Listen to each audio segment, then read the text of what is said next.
Sir,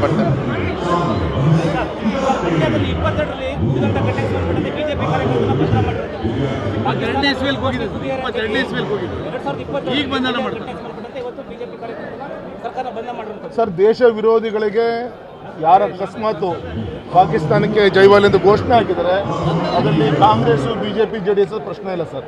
ಯಾರು ದೇಶ ವಿರೋಧಿ ಘೋಷಣೆ ಕೂಗ್ತಾರೆ ಅವ್ರು ಅರೆಸ್ಟ್ ಮಾಡಬೇಕು. ಸರ್ಕಾರದ ಕರ್ತವ್ಯ ಆ ಕೆಲಸ ಮಾಡಿದ್ದಾರೆ. 2022 ಸರ್ ಈಗ ಆ ರೀತಿ ದ್ವೇಷದ ರಾಜಕಾರಣ ಮೊನ್ನೆ ಬೆಳಗಾಮಲ್ಲೂ ಕೂಡ ಸರ್ಕಾರ ಬಂದು 2-3 ತಿಂಗಳಲ್ಲಿ ಅಲ್ಲಿಯ ಕರ ಸೇವಕರನ್ನ ಇಬ್ಬರ ಮೇಲೆ ಕೇಸನ್ನು ಹಾಕಿ ಮತ್ತೆ ಅವರನ್ನ ಬಂಧನ ವ್ಯಕ್ತಪಡಿಸುವಂಥ ಪ್ರಯತ್ನ ಮಾಡಿದರು. ಈಗ ಅದೇ ರೀತಿ ಮಂಡ್ಯದಲ್ಲಿ ಈ ರೀತಿ ಮಾಡ್ತಾರೆ. ಈ ರೀತಿ ಎಲ್ಲೋ ಒಂದು ಕಡೆಗೆ ನಿನ್ನೆ ಪಾಕಿಸ್ತಾನಕ್ಕೆ ಜೈವಾಗಲಿ ಅಂತ ಹೇಳಿ 3 ಜನ ಅರೆಸ್ಟ್ ಮಾಡಿದ್ರು. ಅವರಿಗೆ ಸಮಾಧಾನ ಪಡಿಸೋಕ್ಕೋಸ್ಕರ ಇವತ್ತು ಮಂಡ್ಯದಲ್ಲಿ ನಮ್ಮ ಕಾರ್ಯಕರ್ತರನ್ನ ಅರೆಸ್ಟ್ ಮಾಡುವಂಥ ಷಡ್ಯಂತ್ರವನ್ನು ಮಾಡಿದ್ದಾರೆ.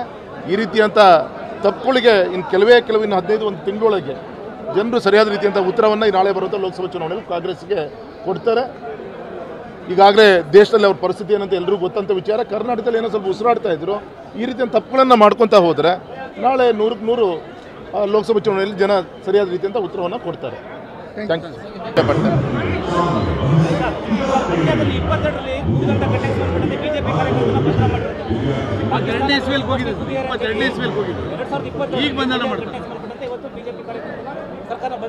ಸರ್, ದೇಶ ವಿರೋಧಿಗಳಿಗೆ ಯಾರ ಅಕಸ್ಮಾತ್ ಪಾಕಿಸ್ತಾನಕ್ಕೆ ಜೈವಾಲ್ ಎಂದು ಘೋಷಣೆ ಹಾಕಿದರೆ ಅದರಲ್ಲಿ ಕಾಂಗ್ರೆಸ್, ಬಿಜೆಪಿ, ಜೆಡಿಎಸ್ ಪ್ರಶ್ನೆ ಇಲ್ಲ ಸರ್. ಯಾರು ದೇಶ ವಿರೋಧಿ ಘೋಷಣೆ ಕೂಗ್ತಾರೆ ಅವ್ರು ಅರೆಸ್ಟ್ ಮಾಡಬೇಕು. ಸರ್ಕಾರದ ಕರ್ತವ್ಯ ಆ ಕೆಲಸ ಮಾಡಿದ್ದಾರೆ. 2022 ಸರ್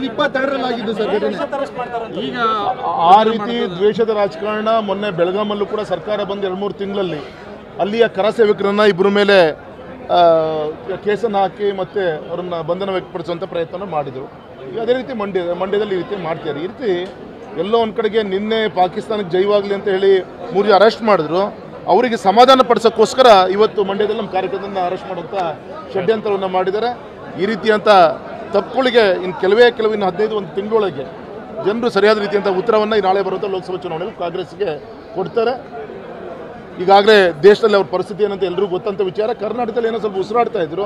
ಈ ರೀತಿಯ ತಪ್ಪುಗಳನ್ನು ಮಾಡ್ಕೊತಾ ಹೋದರೆ ನಾಳೆ 100ಕ್ಕೆ 100 ಲೋಕಸಭಾ ಚುನಾವಣೆಯಲ್ಲಿ ಜನ ಸರಿಯಾದ ರೀತಿಯಂಥ ಉತ್ತರವನ್ನು ಕೊಡ್ತಾರೆ.